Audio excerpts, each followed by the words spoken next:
Bonjour à tous. Aujourd'hui en France, une femme meurt tous les 2 jours sous les coups de son conjoint. Quelles sont les actions menées par la ville de Nice pour lutter contre les violences faites aux femmes et aider celles dans la plus grande précarité? Réponse tout de suite dans Immersion.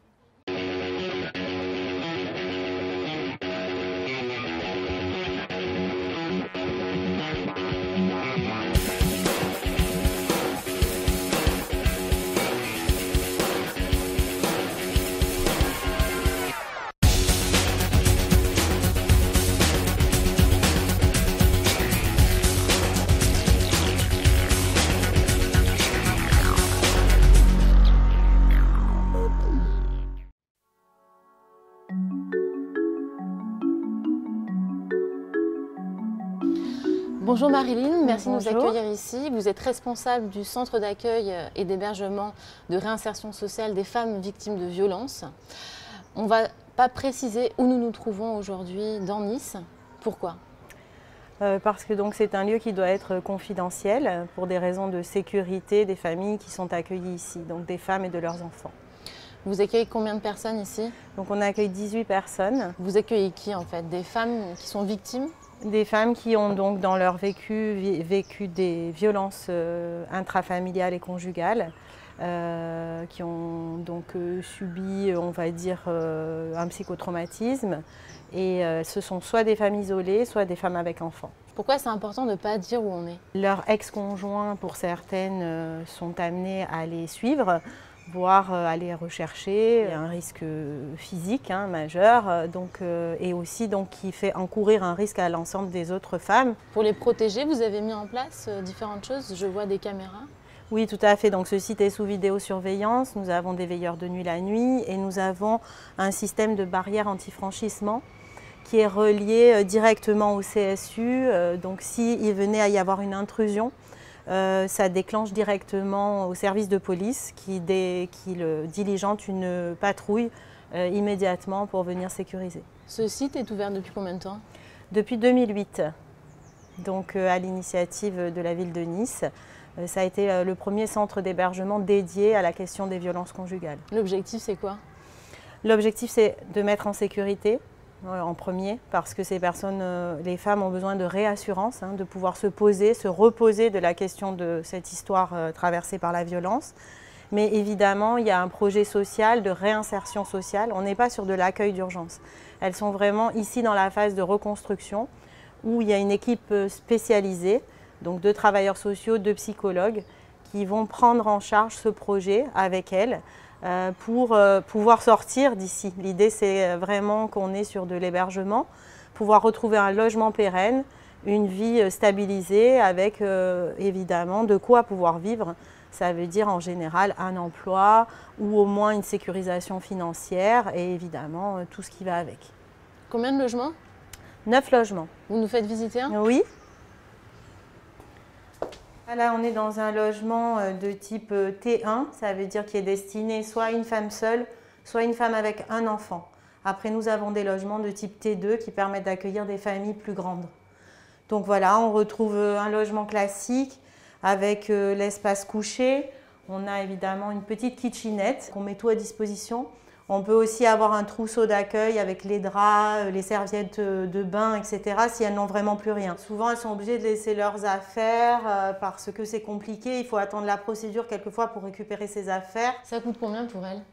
Alors en fait, c'est un loyer avec une APL, donc ça dépend de la situation familiale. Mais si elles n'avaient pas de ressources, elles n'ont qu'à payer en fait 10% de leurs ressources. Donc ça veut dire si elles gagnent 100 €, elles vont payer 10 €. Là par exemple, ce petit studio, ça coûte combien? Alors c'est 225 € par mois, mais quand on enlève l'APL, en fait, quelque part, il reste 80 € de reste à payer.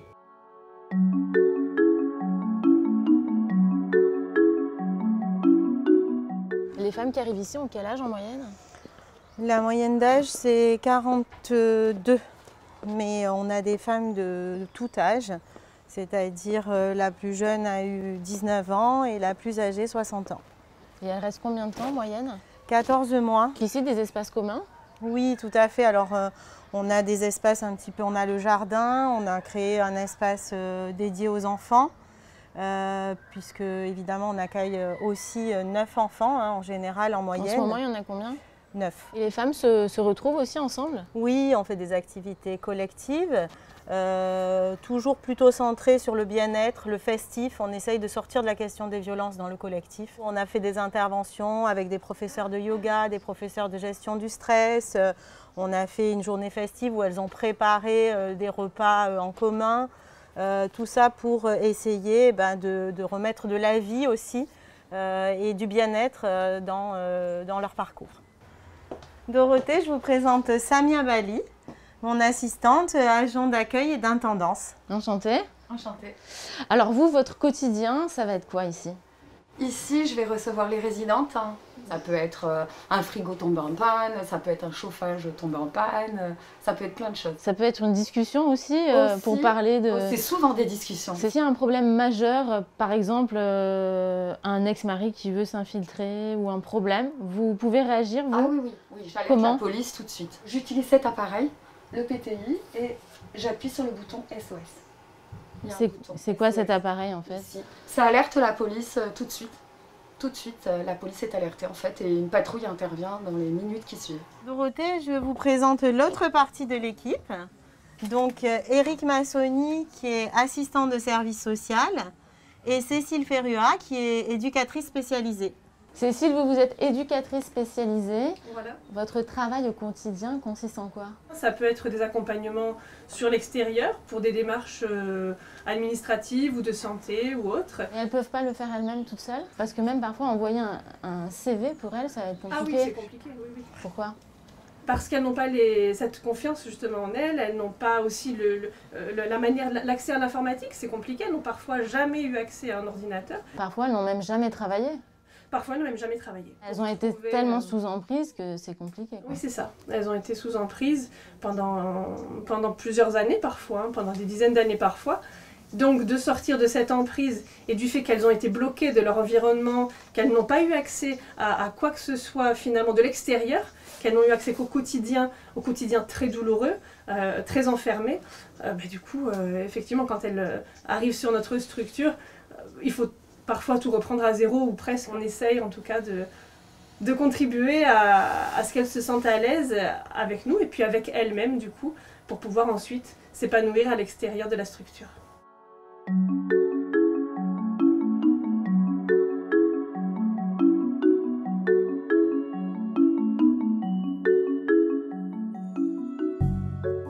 Bonjour les filles. Bonjour. Bonjour. Alors vous êtes locataire ici depuis combien de temps? Je suis depuis le 25 avril 2018. Je suis rentrée au CCAS de la ville de Nice. Alors ici c'est un appartement provisoire. Provisoire. Vous ici c'est un 2 pièces, un studio? Oui, c'est un 2 pièces.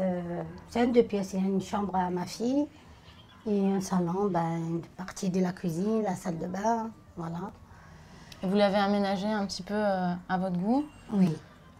J'ai décoré, j'ai tout fait, voilà. C'est petit, mais bon. J'ai de la chance que je suis tombée ici, avec cette équipe.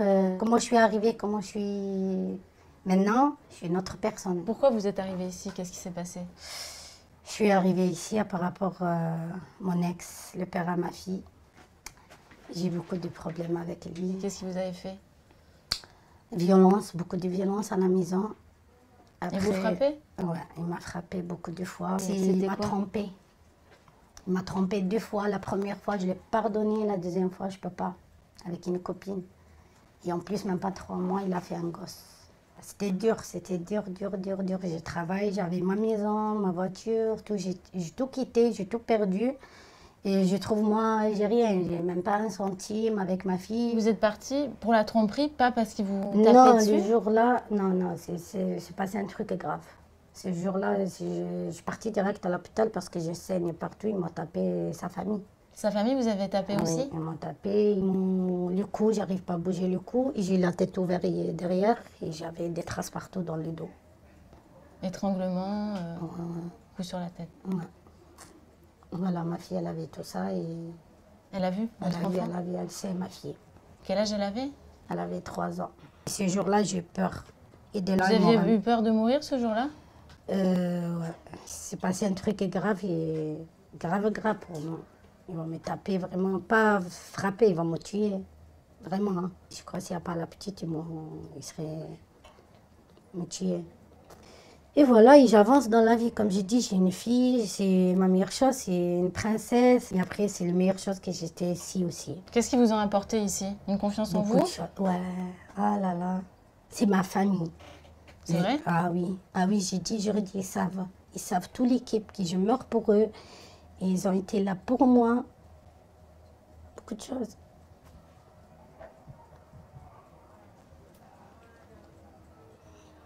C'est dur. Quand je suis arrivée ici avec ma fille, notre personne, je ne crois pas que je vais me sortir. C'est ça le problème. En moi-même, j'ai des caractères, je suis forte. Mais je baisse le bras, il y a un moment tu baisses le bras, mais eux, ils ont été là pour moi. Je demande beaucoup de conseils par rapport à ma fille, par rapport à tout. C'est le premier enfant, tu sais pas et tout. Et elle me pose des questions, j'arrive pas à trouver la réponse tout de suite. Qu'est-ce que je vais lui dire par rapport à son père?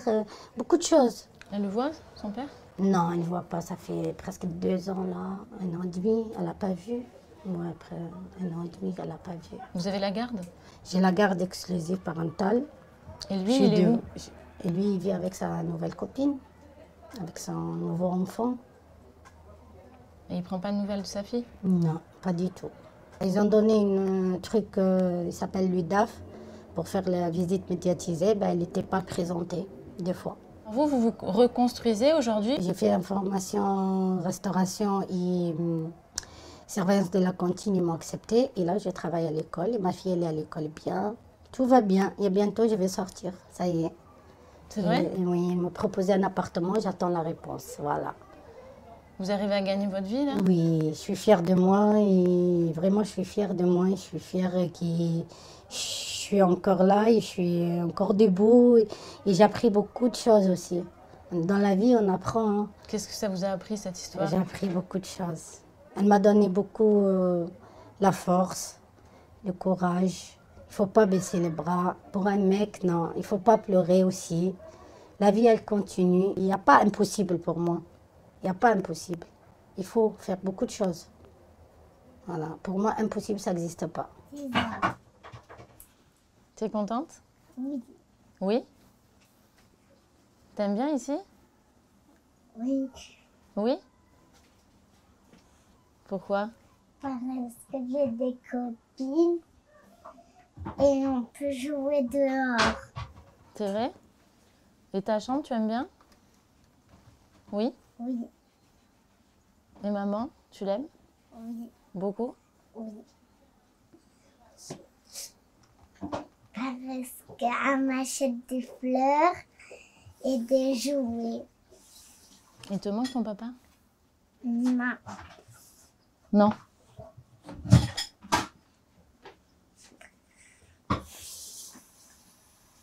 Pourquoi? Parce qu'elle n'est pas venue me chercher là-bas au jardin. Montre-moi ta poupée préférée. Elle est dans la chambre. Va la chercher, tu me la montres. Comment elle s'appelle? Reine de neige